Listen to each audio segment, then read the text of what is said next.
Selamat siang, para peserta webinar seri pertama dari rangkaian seri Low Back Pain yang diselenggarakan oleh ProSpine Clinic. Kita berjumpa lagi nih. Harap kita semua baik-baik aja. Bersyukur jika kita semua masih bisa berkumpul saat ini ya.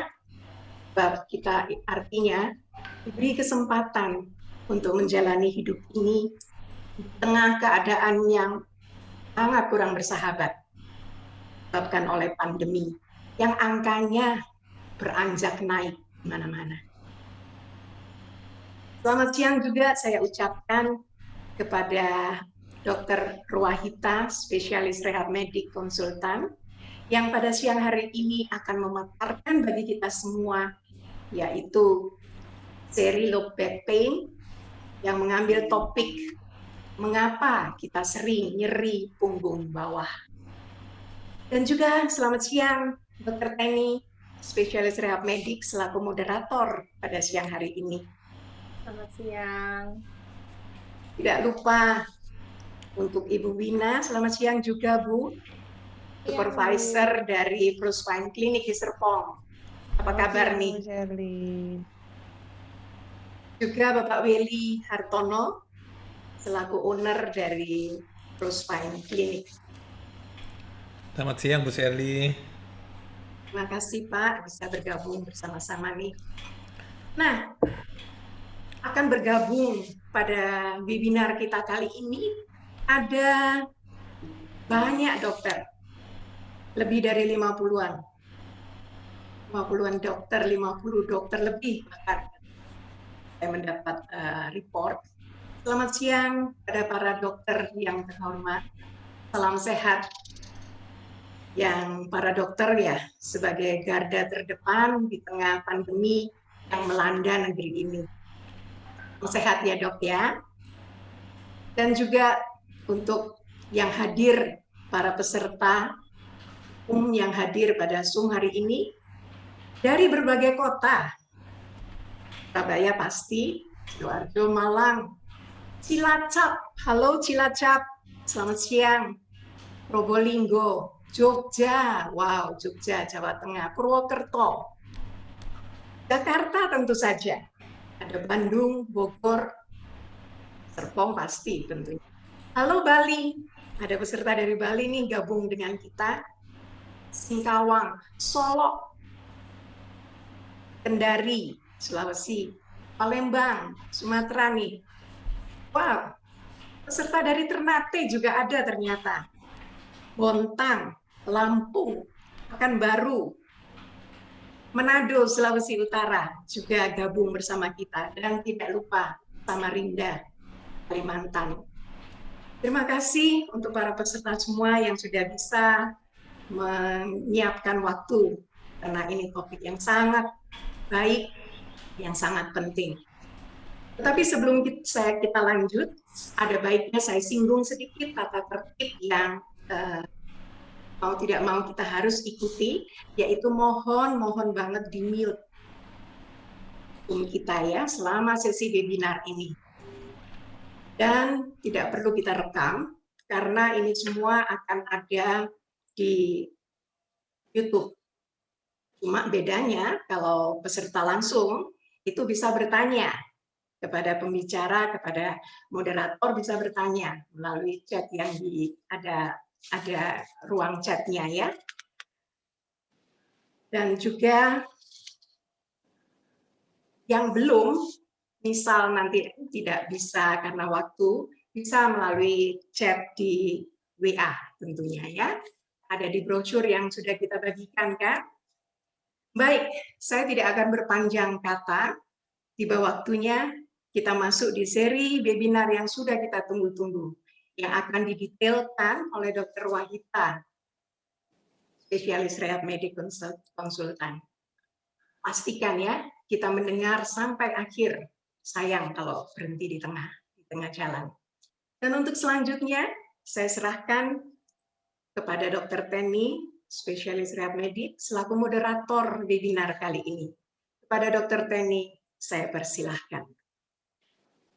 Halo, selamat siang. Terima kasih Bu Shirley. Apa kabarnya nih semuanya? Semoga yang ada di rumah, mungkin ada di kantor, atau yang lain nih yang mengikuti webinar hari ini, semuanya sehat ya. Nah, jadi hari ini ketemu lagi bersama kita Prospine Clinic. Saya Dr. Teni Suryadi, spesialis kedokteran fisik dan rehabilitasi. Izinkan saya untuk hari ini menjadi moderator, dan pembicara kita tentunya Dr. Rahita, SPKFR Konsultan. Selamat siang Dr. Rahita. Selamat siang Dr. Teni. Iya, apa kabarnya nih? Cerah banget kayaknya hari ini, Dok. Iya nih, kita menyambut Natal, jadi pakai merah semua. Sebetulnya ada satu hari lagi ya, Hari Ibu. Hari Ibu ya. Iya, tugas ibu-ibu semua nih.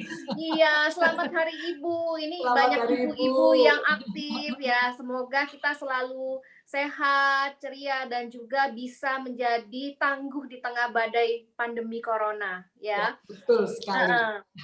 Nah, hari ini Dr. Rahita ingin berbagi mengenai mengapa kita nyeri punggung bawah. Sebenarnya sih ini merupakan satu rangkaian webinar seri nyeri punggung bawah yang ingin dibagikan untuk semua yang mendengarkan atau yang mengalami nyeri punggung bawah, agar nantinya bisa tercapai suatu kondisi yang lebih baik. Dan mudah-mudahan apa yang bisa dibagikan ini bisa menambah wawasan bagi yang sangat membutuhkan dan mungkin udah mengalami nyerinya udah lama ya, mungkin seperti itu. Nah, lebih tepatnya lagi nanti Dr. Rahita akan bercerita, tapi sebelumnya saya ingatkan dulu bahwa kalau seandainya ada yang mau bertanya, silahkan monggo nanti ditulis di kolom question and answer, ditulis nama, umur, kota tinggal, apakah sudah klien Prospine atau belum, dan apa yang ingin ditanyakan. Silahkan jangan malu-malu kalau mau menanyakan, mumpung ada tempatnya hari ini.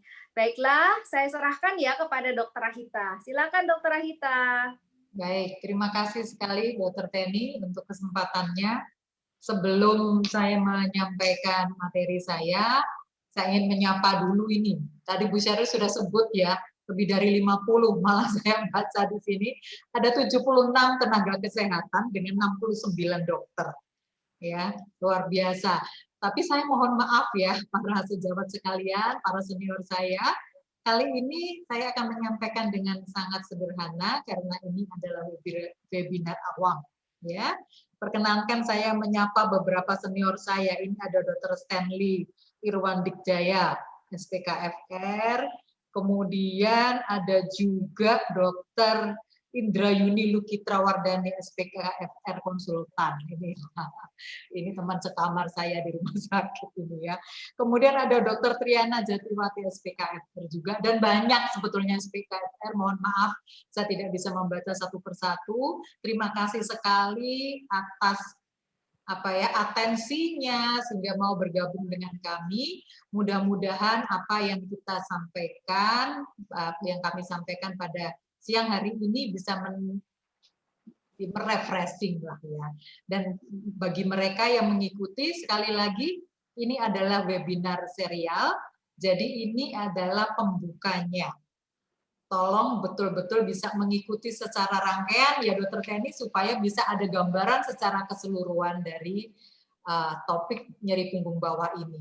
Saya Iya, akan betul. izin share dulu ya Dokter Teni, izin share screen. Iya, silakan dokter. Oke, sudah bisa terlihat ya Dok? Iya, bisa Baik. dokter. Terima kasih. Jadi kita akan membahas di sini mengapa kita nyeri punggung bawah. Saya kira ini sesuatu topik yang paling awal karena kalau kita tahu mengapa kita nyeri punggung bawah, maka kita akan bisa lebih waspada, begitu ya. Jadi ini bukan ke arah titik beratnya ya, bukan ke arah memberikan tata laksana atau menghilangkan nyerinya, tapi lebih ke arah mencegahnya supaya kita tahu ya. Baik, saya akan mulai. Mari, ayo kita bersama-sama ini siang-siang begini nih, iseng-iseng ini kuis nih ya, pasti bisa nih mestinya. Nah, ini ada seorang joki lagi lomba nih, ada nomor lombanya ya. Lomba mengendarai kuda, kemudian ada halang rintangnya di sini sehingga kudanya mesti lompat tinggi ya.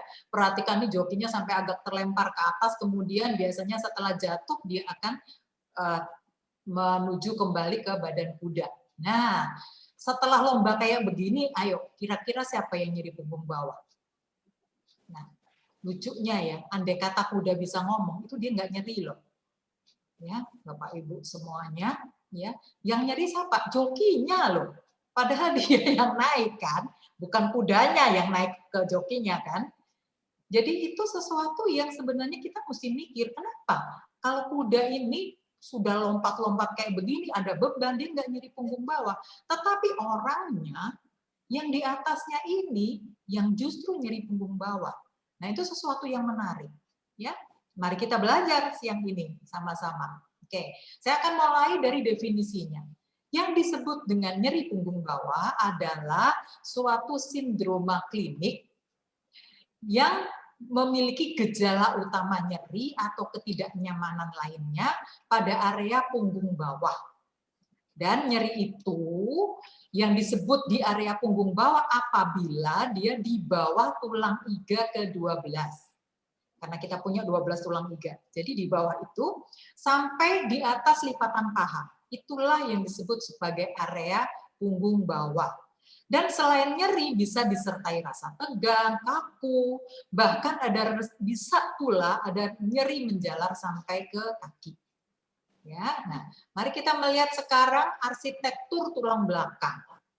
Ya, sebelum kita melanjutkan, kenapa arsitektur tulang belakang kita dibuat Tuhan sangat spesifik, ya, nggak lurus loh, Bapak Ibu ya, tapi ada khusus nanti kita melihat lengkungannya apa. Karena apa? Karena fungsi daripada tulang belakang kita itu yang pertama adalah menjaga supaya posisi kita tetap tegak. Bayangkan kalau kita tidak punya tulang belakang, kita tuh betul-betul kayak baju nggak ada digantungan itu, ya. Jadi bajunya doang seperti itu. Oke. Kemudian juga untuk melindungi, untuk proteksi. Jadi sebagaimana kita ketahui di bagian atas di sini ada rongga dada yang terhubung dengan iga dan tulang dada serta tulang belakang. Itu melindungi jantung dan paru-paru kita yang pastinya sangat penting. Sedangkan di bagian bawah kita bisa melihat di sini tulang belakang kita terhubung dengan tulang-tulang panggul dan ini bersama-sama melindungi bagian daripada perut kita, isi perut kita, ususnya, kandungan dan sebagainya. Lalu ya, lengkungan-lengkungan ini dibuat Tuhan sangat spesifik. Kita punya 3 lengkungan. Lengkungan leher, lengkungan punggung atas, dan lengkungan pinggang yang menyebabkan stabilisasinya luar biasa tinggi. Meskipun tulang belakang kita ini terdiri dari segmen-segmen yang bertumpuk-tumpuk begini, dan ini ditempeli banyak otot sehingga memungkinkan kita melakukan pergerakan, tetapi semua pergerakan itu dilakukan dalam keadaan tetap stabil. Jadi untuk fungsi seperti itulah, keempat fungsi inilah arsitektur tulang kita dibuat sangat spesifik oleh Tuhan. Seperti apa? Seperti berikut ini, ya. Dan itu semuanya menyebabkan dia sangat kuat tetapi sekaligus sangat stabil, ya. Nah, sebelum kita melihat strukturnya, kita melihat dulu faktor kekuatannya itu dipengaruhi dan stabilitasnya itu dipengaruhi oleh apa saja. Yang pertama, dipengaruhi oleh strukturnya atau arsitektur utamanya, yaitu tulang belakang dan tulang panggul. Itu adalah seumpama Monas dengan dasarnya. Tulang panggul sebagai dasarnya dan tulang belakang ini sebagai tubuh Monasnya. Ya, tetapi berbeda dengan tubuh Monas, tulang belakang kita itu ada 3 lengkungan. Kalau tubuh Monas kan lurus-lurus saja. Ya, ada 3 lengkungan, yaitu lengkungan di leher, lengkungan di punggung atas, dan lengkungan di punggung bawah. Dan tulang-tulang itu serta otot-otot itu semuanya kemudian disatukan oleh ligamen-ligamen, ya. Dan otot-otot yang mengelilingi tulang belakang itu terhubung secara satu rangkaian, bukan hanya otot-otot punggungnya, tapi juga dengan otot perut, otot paha depan, otot paha belakang, bahkan otot pantat. Ya, mari kita melihat bagaimana tulangnya sendiri. Nah, kita melihat kalau tulang belakang kita dilihat dari depan itu lurus, begitu pula kalau dilihat dari belakang. Sedangkan kalau dilihat dari samping, ini orang yang menghadap ke kiri saya, kita bisa melihat 3 lengkungan yang saya sebut tadi, lengkungan leher, lengkungan punggung atas, dan lengkungan punggung bawah. Ya, dan sekali lagi ini menyebabkan tulang belakang kita lebih kuat dari tubuh Monas yang lurus. Sampai berapa kali lipatnya? Wow, luar biasa. 16 kali lipat lebih kuat. Ya, jadi luar biasa cara Tuhan membuat arsitektur tulang belakang kita. Dan itu hanya itu saja, belum. Ada hal-hal lain yang mempengaruhi, ya. Tetapi sebelumnya mari kita belajar mengapa kita memiliki lengkungan itu, ya. Lengkungan itu memang berjalan dengan perkembangan kita. Jadi pada waktu kita lahir, kita tuh lengkungannya cuma satu begini. Jadi nggak ada lekuk-lekukan lain, cuma satu. Begitu kita mulai bisa ngangkat kepala, begitu kita mulai bisa duduk, begitu kita mulai bisa berdiri, perlahan-lahan terbentuklah lengkungan tadi. Lengkungan leher, punggung atas, punggung bawah, yang akan matang ketika kita menjadi dewasa. Ini adalah lengkungan yang sudah matang. Ya. Nah, mari kita melihat sekarang struktur-struktur pendukungnya yang menyebabkan stabilitas dan kekuatannya menjadi sempurna. Tadi 16 kali lipat daripada Monas, ya. Nah, jadi tulang belakang kita itu berbeda dengan Monas yang hanya satu. Ini adalah rangkaian tulang, tumpuk-tumpuk-tumpuk begini. Ada jaringan di antaranya, ya. Ini piringan di antaranya. Kemudian ada ke belakangnya. Dan ini semua dihubungkan oleh ligamen-ligamen banyak sekali, satu persatu, rumit, ya. Ini adalah panggul yang menjadi dasar, dan ini juga banyak ligamen-ligamen penghubungnya, ya. Rumitnya luar biasa, ya, cara Tuhan membuat. Nggak sesederhana tubuh Monas, ya. Ototnya bagaimana? Tadi saya sudah sebutkan bahwa otot-otot di sekitar tulang belakang itu terhubung sebagai satu rangkaian. Jadi penting untuk memperhatikan bukan saja otot-otot di tulang belakang sendiri yang memang sudah tumpukan begini, ini mulai dari dalam, ya. Ini atasnya lagi, terus tumpuk-tumpuk seperti ini. Tapi kita juga harus memperhatikan yang depan, ada otot perut. Nah, ini kalau kita dipotong melintang, gitu ya, separuh tubuh begini dipotong, kita akan melihat ini otot perut, ini otot pinggang, ya, ke samping. Ini otot-otot di sekitar tulang belakang. Jadi ini membentuk semacam tabung. Dan itu juga mempengaruhi stabilitas dan kekuatan, sehingga semuanya harus diperhatikan. Ya. Kemudian sarafnya, ya. Wah, ini lebih rumit lagi nih. Kenapa? Karena tulang belakang kita itu ya terhubung dengan otak, ini di atas kepala, ya. Ada yang namanya sumsum tulang belakang. Dan kemudian di antara tumpukan-tumpukan tulang belakang itu ada semacam kabel gitu yang namanya akar saraf. Dan ini ada kaplingannya sendiri untuk otot-otot sebelah mana dan ngurusi daerah mana, begitu ya. Jadi inilah struktur-struktur yang akan memungkinkan terjadinya nyeri. sekompleks itulah ya, sehingga tulang belakang kita beserta dengan struktur-strukturnya itu kalau sampai mengalami nyeri punggung, kita mesti memperhatikan semua struktur, bukan hanya tulangnya. Ya. Nah, mari kita melihat kenapa ini penting untuk dipelajari. Karena angkanya mengatakan 85% manusia itu pernah setidaknya 1 kali mengalami nyeri punggung bawah dalam kehidupannya. Dan ternyata 90% itu karena faktor mekanik. Ya, sedangkan yang 10% baru faktor non mekanik atau penyakit. Jadi perlu dong kita mengetahui 90% ini apa supaya kita bisa mencegah. Begitu ya. Dan kalau kita tahu sebabnya, dokternya lebih mudah mengarahkan tata laksana yang lebih tepat. Ya. Nah, mari kita belajar di sini. Apa yang disebut sebagai faktor nyeri punggung bawah yang mekanik?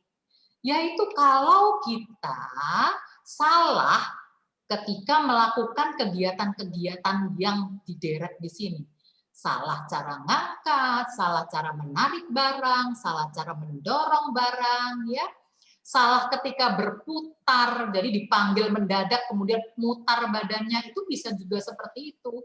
Bahkan salah cara menggeser badan ketika duduk misalnya, ya, atau duduk lama karena dituntut oleh pekerjaan, ya.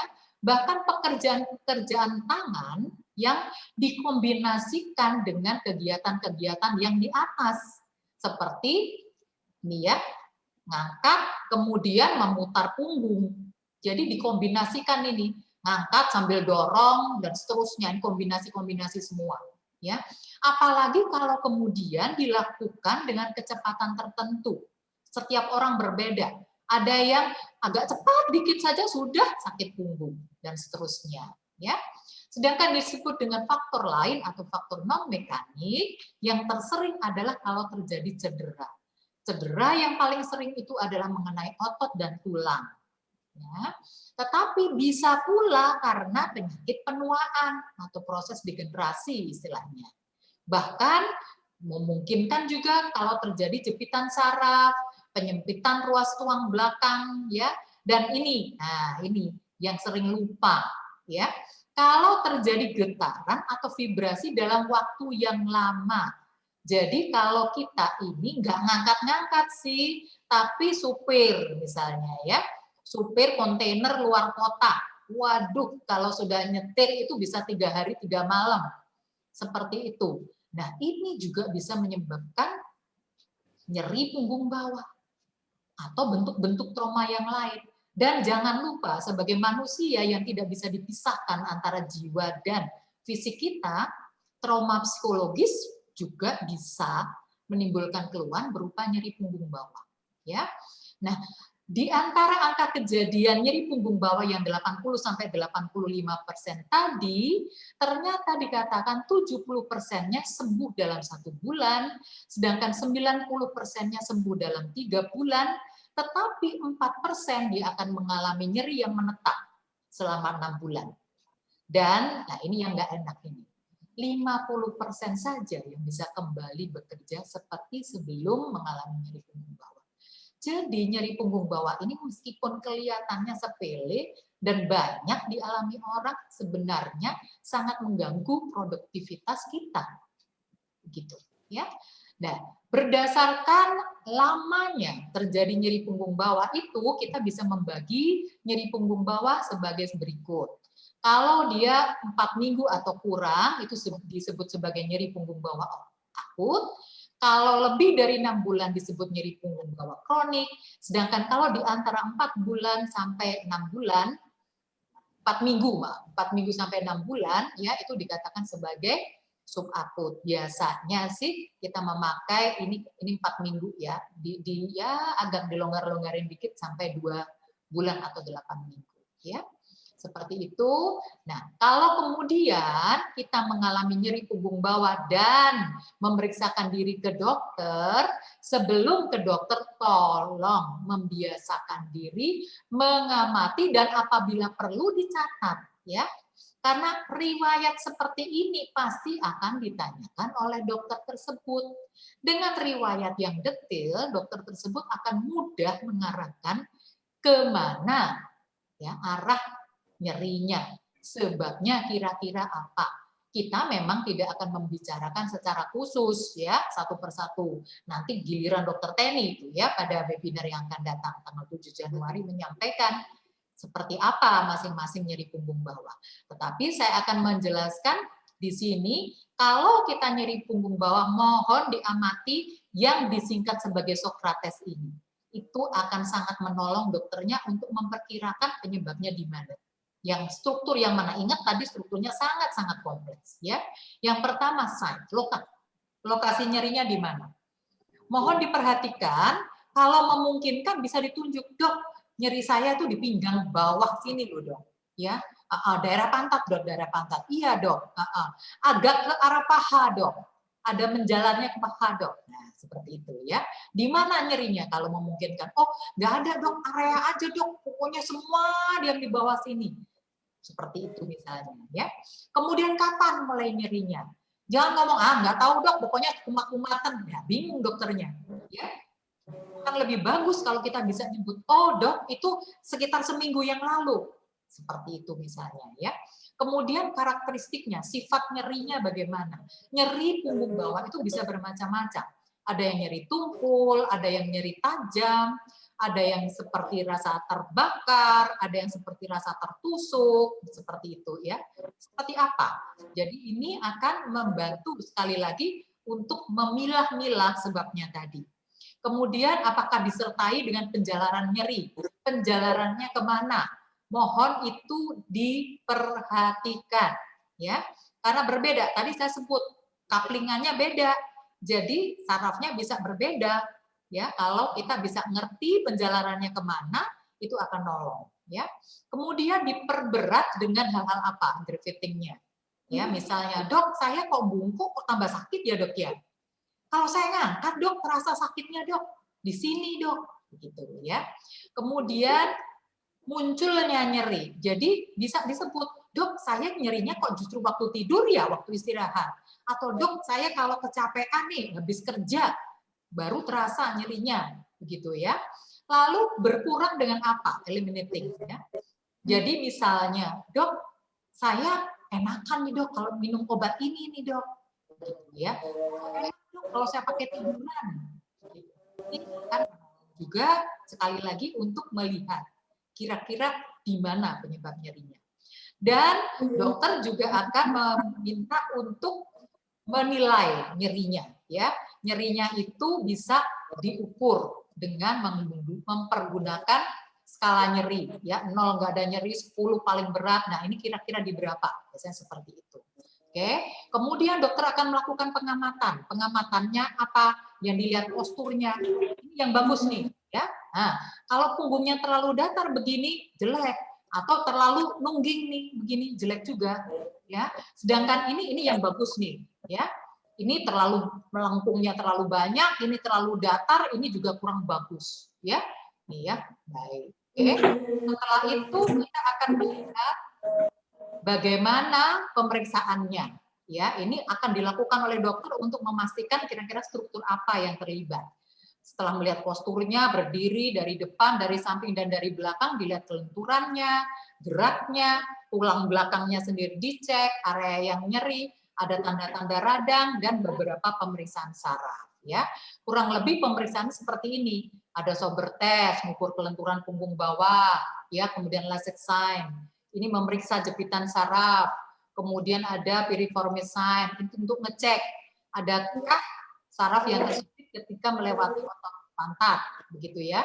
Kemudian Patrick test, ya, ini untuk ngecek apakah nyerinya itu karena persendian, ya. Kemudian bila mana perlu dilakukan ronsen. Nah, ini kita melihat ini mengsle nih, ini maju ke sini, ini ketinggalan, ya. Ini biasanya karena cedera dorongan dari sini, ya.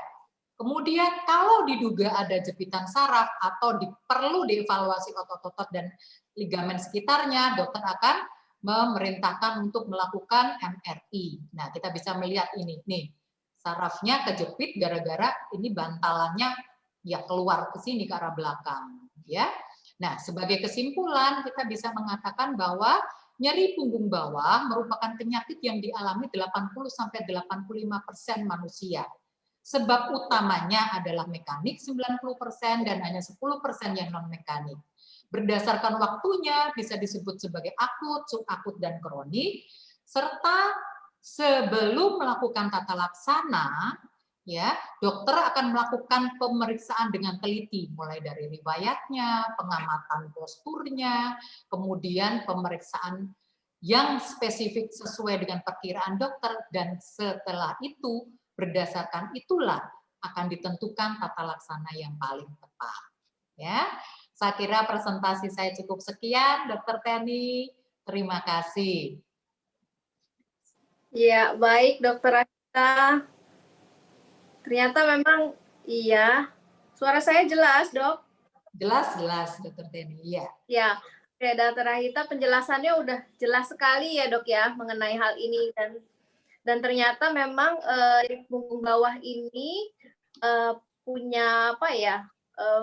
Punya banyak misteri yang penyebabnya karena banyak sekali strukturnya ya dokter ya, seperti itu ya dok ya. Nah, karena dokter menjelaskannya sangat jelas dan tapi masih ada orang yang penasaran tapi ternyata dok.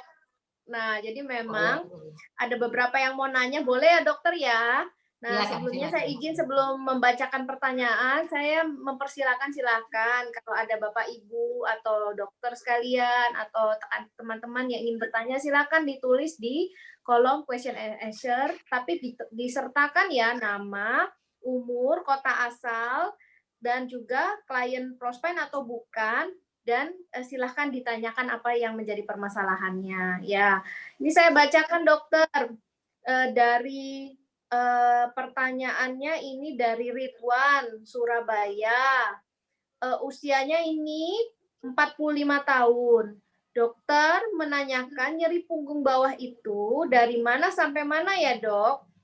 Mau tanya lagi, kalau misalnya saya bertambah tua, bertambah usia, apakah akan makin sering menderita nyeri punggung bawah?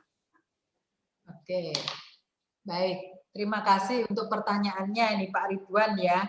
Jadi begini, yang disebut nyeri punggung itu sebenarnya sangat luas, mulai dari leher, ya punggung atas itu juga bisa nyeri sampai punggung bawah.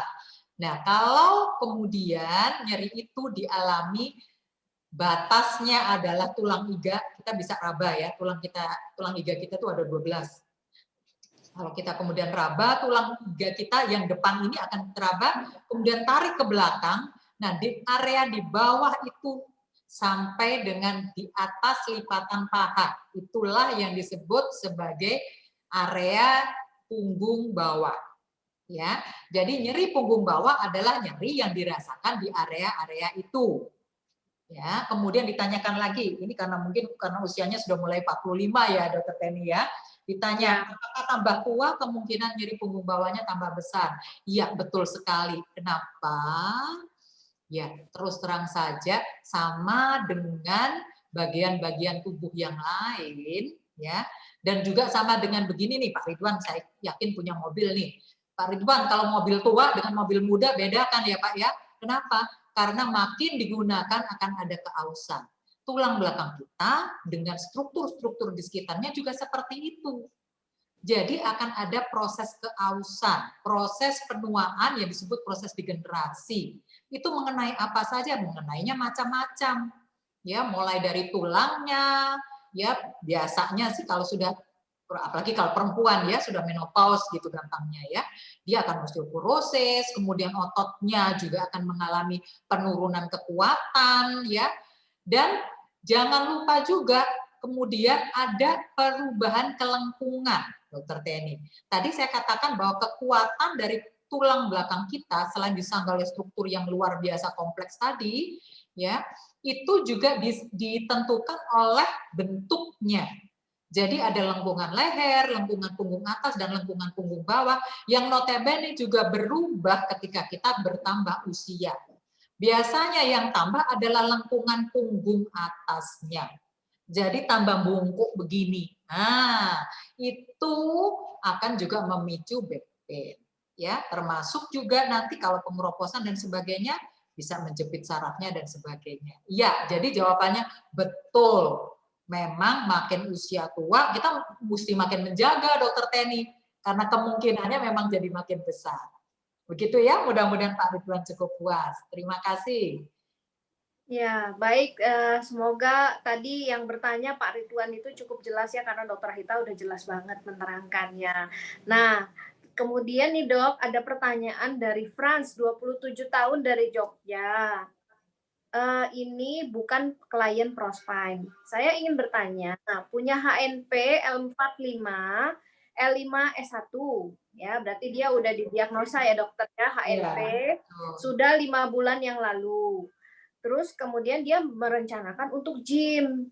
Nah, karena terapi medikamentosa dan fisioterapi yang diterimanya sebelumnya itu belum membaik, lalu dokter SPOT Spine melakukan injeksi di segmen tersebut. Nah, kemudian beliau menanyakan olahraga renang sebaiknya dilakukan berapa kali dalam seminggu, lalu apakah boleh melakukan pull up. Nah, tapi dia nggak menjelaskan nih dokter saat ini sebenarnya masih sakit atau tidak dokter. Gitu dok. Setelah injeksi gimana kondisinya nggak dijelaskan. Jadi dia menanyakan olahraga dokter, gitu. Ya, tapi kondisinya mungkin kayaknya sih udah membaik ya dok ya, karena sudah diinjeksi dan sudah mendapat medikamentosa dan fisioterapi juga. Tapi saya nggak tahu nih latihannya seperti itu dikerjakan apa nggak dijelaskan dokter. Iya. Baik, terima kasih. Untuk ini ya Pak Frans baru 27 tahun ya, kok sudah ada HNP ya. Jadi untuk yang belum mengetahui, HNP ini adalah jepitan saraf.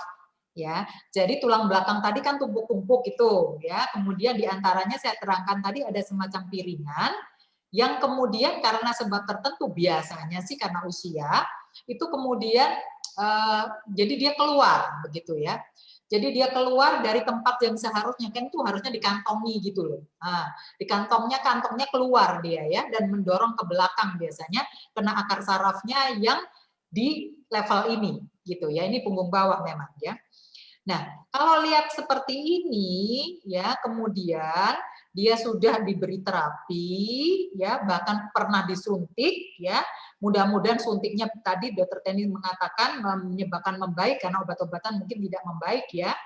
Saya ingin mengingatkan ya, sangat ingin mengingatkan. Sebenarnya latihan menjadi sangat penting. Ya, karena apa? Karena tadi tulang belakang itu tumpukan-tumpukan yang bisa memperberat itu adalah kalau ototnya kemudian lemah. Kalau ototnya kuat dan lengkungan punggungnya bawah itu bagus, itu biasanya nyerinya nggak terlalu berat, gitu ya. Jadi olahraganya mestinya diarahkan. Untuk apa? Untuk menguatkan otot-otot di sekitar tulang belakangnya tadi, gitu. Ya, yang kita sebut core muscle ya, otot-otot di belakang di situ yang menyangga. Ingat tadi saya jelaskan ototnya itu kayak lingkaran, mulai dari otot perutnya, otot pinggangnya ya, otot-otot di sekitar tulang belakang semuanya harus dikuatkan sebenarnya. Jadi kalau mengatakan untuk berenang, Dokter Teni rasanya berenangnya ini ya tidak memberi pengaruh secara langsung terhadap nyerinya, Dokter Teni ya. Kalau mau dilakukan boleh, masih boleh, tetapi itu bukan dalam rangka mengurangi nyeri punggung bawahnya. Kalau hanya menambah kelenturan daripada otot boleh, ya fleksibilitas ya, karena dia tidak menyangga punggung itu bagus ya. Tapi kalau pull up segala, saya malah nggak anjurkan ya. Kalau memungkinkan, tolonglah konsul dulu ya. Kalau memang nggak memungkinkan ke Prospine, silakan konsul ke dokter rehabnya, itu mestinya yang dilakukan Dokter Teni saya kira ya. Supaya kita tahu persis kondisi ototnya seperti apa dan latihan yang paling sesuai. Ya, jangan sampai nanti salah gitu ya. Betul, Dokter Rahita, karena memang kalau dilihat kompleks sekali ya dokter ya otot-ototnya ya. Memang kita harus memberikan latihan spesifik. Nah, mungkin Dokter Pak Frans ini nanti boleh ikutin webinar selanjutnya ya dok ya. Kan masih ada di sesi-sesi tentang latihan. Tapi yang ketiga kita ngomong terapi tentang secara keseluruhan dan habis itu latihan khusus kan. Betul, ada tentang latihan khusus yang mungkin nanti, tapi bocoran tanggalnya nanti aja dok, biar penasaran, gitu ya dokter ya. Ya, ikut aja Pak Frans ya. Iya, Pak Frans nanti ikut, tapi silakan monggo ada kesempatan untuk free konsultasi silakan digunakan biar kita bisa bantu ya. Nah, ini pertanyaannya apa namanya dari Dokter Gigi Trisilawati Gunawan nih. Terima kasih nih Dokter Gigi juga berpartisipasi hari ini. Dokter ini dari 62 tahun dari Surabaya. Untuk nyeri punggung sebaiknya bisa dikompres dengan kompres panas atau dingin. Berapa lama waktu mengkompresnya? Itu, Dok. Oke. Ada lagi? Sama satu lagi, Dok. Ini kemudian dokternya menanyakan kalau dengan yoga apa bisa mengurangi nyeri punggung bawah. Oke, baik. Terima kasih Dokter Trisilawati. Ya, jadi begini Dok, ya kalau nyeri di usia 62 tahun, ya Dok ya, saya harus lebih berhati-hati, ya Dok. Ya, berhati-hatinya begini, karena perempuan 62 tahun sangat mungkin terjadi pengeroposan juga kan Dokter Teni? Ya. Iya, betul Dokter. Kita mesti cari sebabnya apa. Tetapi kalau memang ini mudah-mudahan seperti itu ya Dok ya, kalau hanya otot saja mungkin bisa dengan kompres. Begitu ya, tapi kalau tidak kita mesti memberikan sesuatu yang lain. Oke, nomor satu itu. Nomor dua, kalaupun bisa diberikan kompres, pilihan kompresnya itu terus terang saja, yang paling baik sebenarnya adalah kompres dingin. Kenapa? Terutama kalau kemudian ada nyeri punggung bawah yang akut, yang baru, yang mendadak, yang terlihat tanda-tanda radang. Itu sangat baik dikompres dingin. Persoalannya kalau orang dengan lanjut usia di atas 60 itu belum tentu tahan dingin. Itu persoalannya ya. Jadi seringkali dikasih dingin tambah sakit.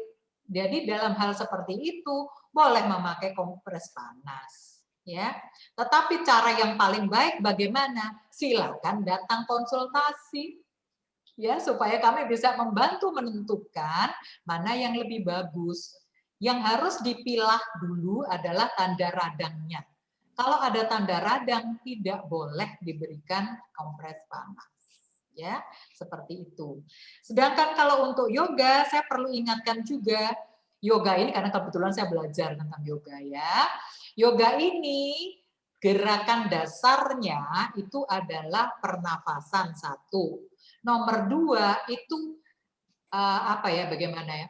Gerakan yang dilakukan berdasarkan kesadaran pribadi. Saya punggung saya ini problemnya apa?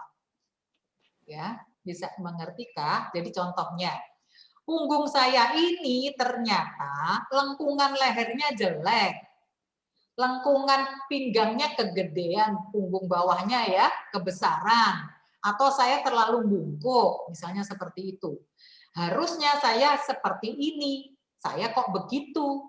Nah, kemudian yoganya itu dilakukan dengan kesadaran saya harus bisa mendekati seperti yang normal. Ya. Jadi dengan kata lain, yoga itu harus diperhatikan betul-betul. Jadi kalau salah gerakannya itu bakal lebih jelek. Ya. Apalagi kalau Dok, mudah-mudahan enggak ya. Kalau kemudian Dokter Gigi Trisilawati ini ada skoliosis, mohon dicatat. Yoga skoliosis itu yoga spesifik. Ya, tidak bisa instruktur yoga biasa mengajarkannya.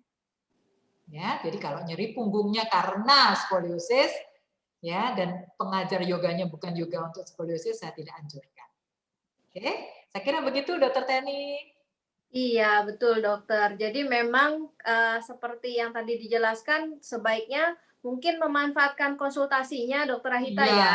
Jadi monggo silakan Dokter Gigi Trisilawati untuk memanfaatkan, mungkin kita bisa bantu Dok. Nah, kemudian nih Dokter, ternyata ada juga nih Anwar, 50 tahun dari Surabaya. Tadi dokter menyebutkan kalau ada gerakan mendadak bisa menyebabkan terjadi Kenapa ya dok bisa terjadi hal tersebut dan bagaimana mencegahnya? Maaf, saya tuh awam sekali. Oh, nggak ada yang awam sekali. Ini kan kita sama-sama belajar ya dokter ya. Betul Iya. Ini sekali. pertanyaannya pinter banget loh Heeh, sebenarnya.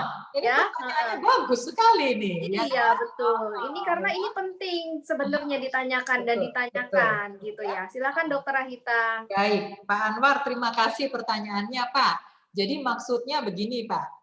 Kita itu ya memiliki kecepatan bergerak yang wajar, ya. Kecuali kalau terlatih ya, Pak ya. Jadi misalnya, kalau pemain bola pastilah begitu ada bola langsung dia gitu ya. Pemain badminton, voli. Nah, itu pemain-pemain yang memang istilahnya exercise-nya agility ya, ketangkasan. Dia sudah biasa diberi umpan dengan mendadak dan langsung berespon dengan tepat. Kalau nggak gitu nggak juara dong. Ya, nah, tapi sebagai orang yang tidak terlatih, kita ini orang-orang awam ini termasuk saya tentunya ya, itu nggak boleh bergerak dengan cepat. Kenapa? Itu otot yang rumit tadi, Pak. Ingat ya Pak ya, di tulang belakang itu otot-ototnya yang mempengaruhi banyak sekali, nempel-nempel. Ya, di punggung itu tumpuk-tumpuk begitu Pak. Belum lagi otot pinggangnya, otot perutnya semua mempengaruhi. Ya, kalau kemudian gerakan itu dilakukan terlalu mendadak, itu otot belum koordinasi Pak. Si otak sih ngomong ya, noleh nih kanan nih, dipanggil gitu ya. Mana yang dipanggil atasan lagi gitu ya. Dengan nada agak marah lagi, cepet gitu, begitu ya. Kaget lagi ngangkat lagi bawa sesuatu. Nah, gerakan seperti itu ya kemudian menyebabkan otot kita bergerak tidak sinkron. Ya, itu yang kemudian seringkali orang ngomongnya sih salah gerak. Nah, itu yang memicu nyeri punggung bawah gitu ya. Kalau bahasa kita sih kayak bahasa awamnya kayak keselio, seperti itu. Dokter Teni ya. Jadi memang benar, gerakannya kemana saja. Kemana saja yang menyangkut pinggang, kan tadi batasannya adalah di setelah kosta nih, tulang iga paling bawah yang ke-12 sampai ke batas atas lipatan paha. Jadi kalau di daerah situ itu kaplingannya memang untuk pinggang sampai ke kaki. Jadi gerakan apa yang mendadak di daerah situ, ya kita noleh mendadak, kemudian kita dari duduk berdirinya terlalu cepat dan sebagainya, itu semua akan menyebabkan kemungkinan terjadi nyeri punggung bawah lebih besar. Ya, mudah-mudahan cukup jelas ya Pak ya, yang untuk Pak Anwar. Terima kasih Dokter Teni. Iya, baik dokter. Terima kasih. Mudah-mudahan Pak Anwar tadi yang bisa lebih jelas ya. Dan kita harus ternyata mengklasifikasikan kita nih atlet apa bukan ya dok ya. Ya. Jadi kita udah terlatih belum gitu ya dok ya. Ya kalau terlatih nggak masalah. Iya, kalau kurang terlatih ya kita ketinggalan ototnya dok untuk bekerja. Ya, ini dok satu lagi nih dok, nggak apa-apa ya dok ya? Ya silakan. Dari Khadijah Nul Arfidaus ya, izin bertanya dok, saya sejak usia awal 20 tahunan hingga usia 30 menderita nyeri tulang belakang, tapi tidak ada penyebab yang dokter tadi sampaikan. Tiba-tiba saja muncul keluhan tersebut. Saya sempat ke dokter tulang, katanya hanya otot saja, tidak ada masalah dengan tulang. Tapi kok sering kambuh-kambuh back pain saya. Kira-kira apa yang harus saya lakukan selanjutnya? Ya, mungkin coba dijawab dokter ya. Ya, baik. Adinda ya namanya. Namanya Khadijah, dokter. Khadijah, sorry. Iya, kayaknya usianya sekarang 30, tapi kok udah 10 tahun sakit punggung bawahnya, dokter. Ini kayaknya perlu kita periksa lagi ya, dokter. Ya, jadi saya setuju tadi Dokter Teni mengatakan ya, kalau masih usia sekian, ya kemungkinannya kan beda tadi yang sudah 60 segala ya. Kalau umur sekian sih kemungkinannya memang otot yang salah gerak tadi Dokter Teni ya. Meskipun nih saya mau mengingatkan ya, memang masih ada kemungkinan penyebab-penyebab lain. Ya, penyebab-penyebab lain itu misalnya penyakit-penyakit. Tadi saya nggak sebut di sini ya, penyakit-penyakit khusus ya. Penyakit-penyakit khusus itu misalnya ada rematik sendi gitu ya Dokter Teni ya. Itu bisa gitu ya, dan itu memang membutuhkan pemeriksaan-pemeriksaan lebih detail ya. Jadi ada radang sendinya itu ada yang bisa kumat-kumatan tuh seperti itu. Belum lagi penyakit-penyakit yang bersifat lebih istilahnya apa? Sistemik nih ya, menyeluruh ke seluruh tubuh begitu ya. Jadi ada penyakit-penyakit yang misalnya kalau kemudian itu di apa istilahnya itu. Jadi ada kelainan yang dari lahir ya. Teman-teman dokter tahu tuh mestinya ya. Jadi ada KV-ULE, neurofibromatosis sih kami nyebutnya ya. Itu strukturnya banyak ya. Jadi suka ada kayak benjol begitu, kayak tali lalat gede seperti itu. Itu bisa linu-linu juga. Tapi kalau hal-hal seperti itu biasanya memang dokter tulangnya akan melihat ya. Tapi kalau dokter tulangnya tidak melihat, justru itu menjadi bidang kami. Jadi harus bagaimana? Harus dilihat satu persatu.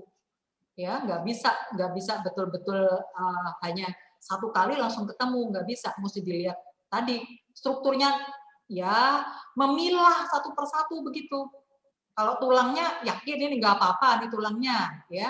Karena ingat tadi tulangnya bentuknya nggak apa-apa Dokter Teni, tapi kelengkungannya nggak pas, sama aja back pain gitu ya. Lalu kemudian ototnya sih masih kuat gitu ya, tapi dia kemudian tidak melakukan latihan-latihan yang cukup sehingga ototnya ini nggak bugar, sakit juga. Belum lagi kebiasaan-kebiasaan sehari-hari ini Dokter Teni ya. Misalnya cara duduknya karena pekerjaannya ya, atau dia bungkuk terus depan komputer terus misalnya. Nah, itu aja bisa mempengaruhi bisa back pain ya. Jadi banyaklah intinya kalau memungkinkan memang mesti diperiksa. Iya Ya. dokter. Gitu. Iya dok, kayaknya memang sebaiknya diperiksa aja ya, karena kasihan juga ya dok, udah 10 tahun, mungkin siapa tahu nanti kita bisa bantu biar mengikuti jejak yang minggu kemarin ya dokter ya. Iya, itu udah Minggu berapa kemarin itu ya? kan cerita dokter Shirley sama Ibu Diana ya, mungkin silakan nonton lagi ya, siapa tahu mungkin ada tips-tips dari yang berikut yang sebelumnya. Dan setelah ke Prospine konsultasi bisa kita bantu, mudah-mudahan ya dok ya, kita lihat dulu ya kondisinya seperti apa gitu ya dok. Yang jelas harus dicari dulu. Silakan. Cari tahu dulu ya, benar sekali karena kompleks sekali ya dok ya, nggak cuma lihat tulangnya cuma seperti ini, tapi wah strukturnya kan kompleks banget gitu ya dok ya. Betul. Baik dok. Dok, ini dok satu lagi boleh ya dok ya, satu lagi dok boleh. Nih satu lagi dok dari Meta dok. Meta ini usianya 25 tahun dokter. Nah dari rumahnya ini di Depok dok. Menanyakan, ini bukan klien Prospine, menanyakan, saya kan ada sakit pinggang yang sebelah kiri dokter, punggung bawah kiri. Nah tapi saya pernah dikatakan dokter tulang kalau saya ada skoliosis di punggungnya 25 derajat dokter. Nah, jadi apakah memang saya ini sakitnya karena skoliosis atau gimana ya dok? Terus saya bisa terapinya gimana dok? Gimana dok saya terapi?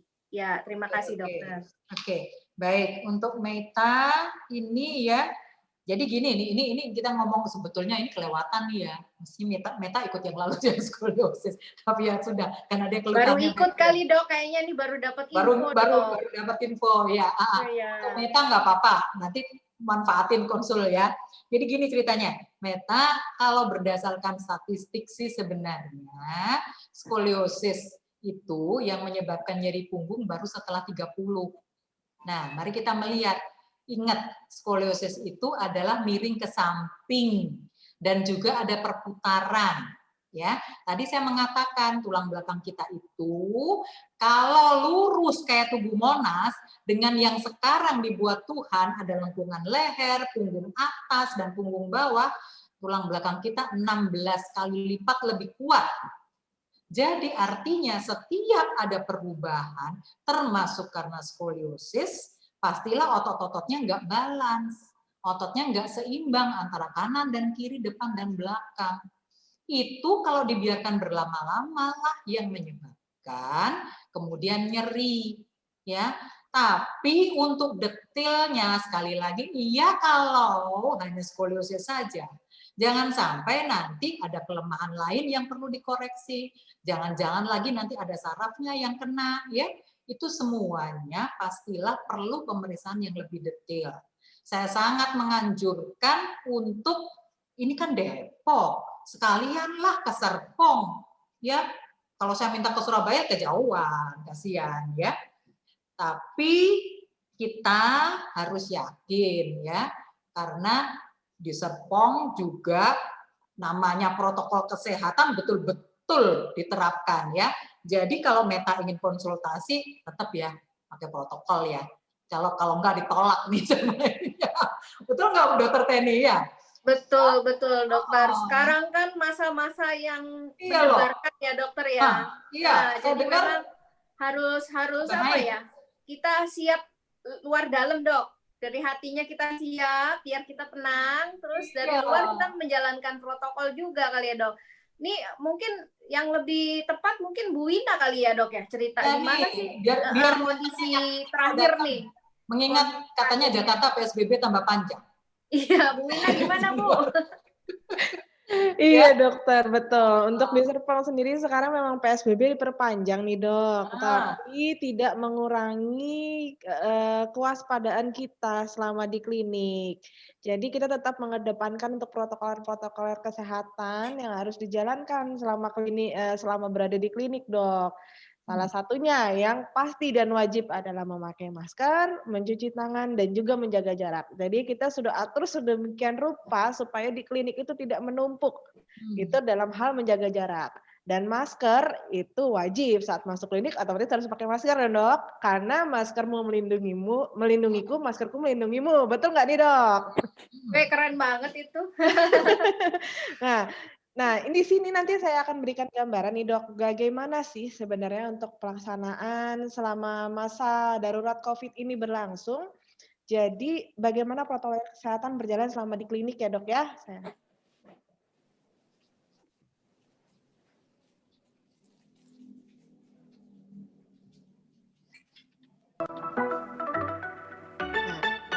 otomatis semuanya memakai masker, baik klien kami maupun petugas yang berada di dalam klinik dokter. Tentu dengan APD.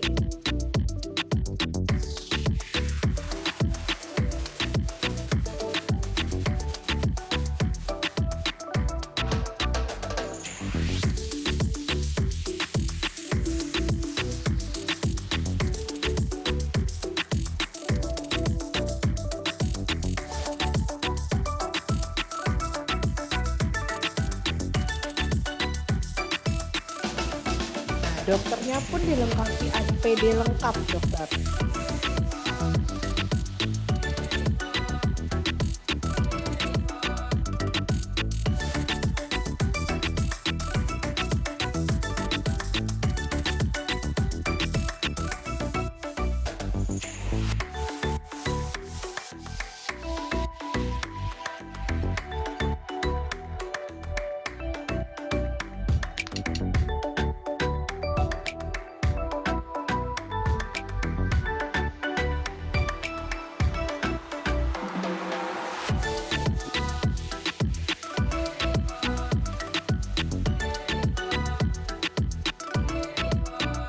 Nah, pada saat ada pemakaian alat, di sini kita ada alat laser, US dan segala macam, kita dilengkapi dengan foil. Jadi tidak itu hanya dipegang oleh terapis kami, tetapi setelahnya akan kami ganti. Jadi insya Allah tetap higienis.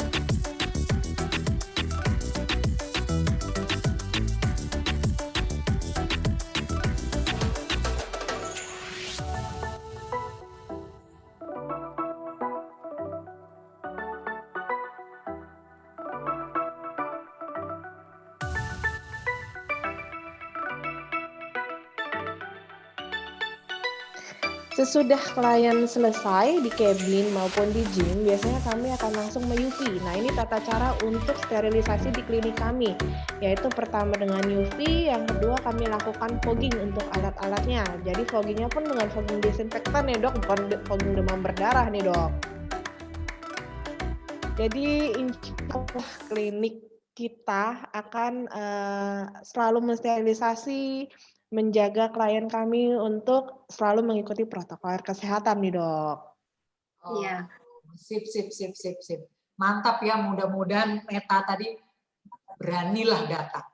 Insya Allah dokter.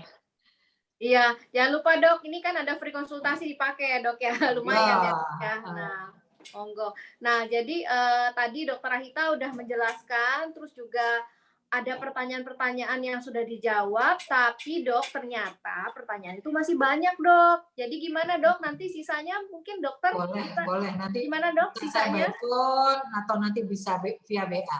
Kami japri. Wah, jangan khawatir lah. Dokter Rahita sekali. Jadi bantu. semuanya kebagian jawab ya dokter ya. Silahkan ya nanti dijawab. Nah, mungkin karena ini adalah webinar pertama, saya rasa sih ini belum selesai ya dok ya. Lanjut ya dok ya. Kan baru pendahuluan. Betul, walaupun ini ujung tahun, tapi kita tidak mengakhiri perjumpaan kita di webinar seri low back pain ya. Seperti itu ya dokter ya. Ya, kita ini ada seri-seri back pain yang lain selain low back pain juga ya dok ke depannya, tapi itu tunggu bocorannya nanti aja ya. Baiklah, mungkin saya sedikit menyimpulkan dok dari acara hari ini bahwa nyeri punggung bawah itu dapat dialami siapa saja dan terbanyak itu karena faktor mekanik. Tetapi nyeri punggung bawah ini sebenarnya merupakan nyeri yang menyangkut struktur yang sangat kompleks karena tulang belakang itu penuh dengan struktur-struktur baik dari tulangnya sendiri, jaringan penyangganya, ototnya, maupun persarafannya ataupun yang lainnya yang bisa mempengaruhi nyeri di tulang belakang. Dengan adanya pemeriksaan yang super lengkap, karena memang kompleks pemeriksaannya, akan ditentukan sumber nyerinya sehingga bisa dipilih tata laksana yang terbaik yang bisa membantu mengatasi nyeri punggung bawah. Nah, mungkin itu adalah kesimpulan untuk hari ini, tetapi kita tidak akan putus di sini perjumpaannya karena kita akan berjumpa yang selanjutnya itu webinarnya tanggal 7 Januari ya kalau tidak salah ya. Ya mungkin Bu Shirley silakan Bu, mungkin bisa diberitahu Bu bocorannya selanjutnya. Ya, mungkin ada yang penasaran hari ini. Silakan Bu Shirley. Ibu mic-nya di on Bu Shirley, di on dulu. Ya. Saya ucapkan terima kasih lebih dahulu Dr. Teni. Ya, kita akan bagikan nanti bocoran untuk webinar yang akan datang. Juga kepada Dr. Wahita, saya mengucapkan banyak terima kasih untuk pemaparan pada siang hari ini. Baik, sebelumnya kita, seperti yang tadi Dr. Teni sudah singgung, kita akan masuk tanggal 7 Januari, akan ada webinar seri berikutnya. Ya, 7 Januari.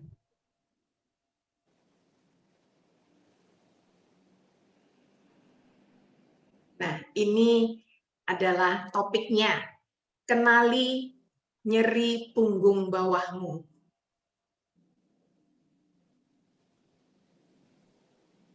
Yang akan dibawakan oleh Dr. Teni Suryadi. Dan moderator untuk yang berikutnya adalah Dr. Wahita. Catat sekali lagi tanggalnya, 7 Januari 2021, jamnya yang sama, jam 3 sampai jam 4.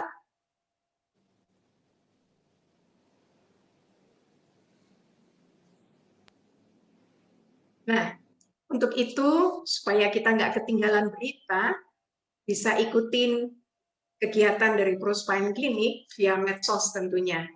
Ada IG, ada Facebook, YouTube, link, bisa kita ikutin sehingga kita bisa tahu pembicara-pembicara di seri-seri berikutnya.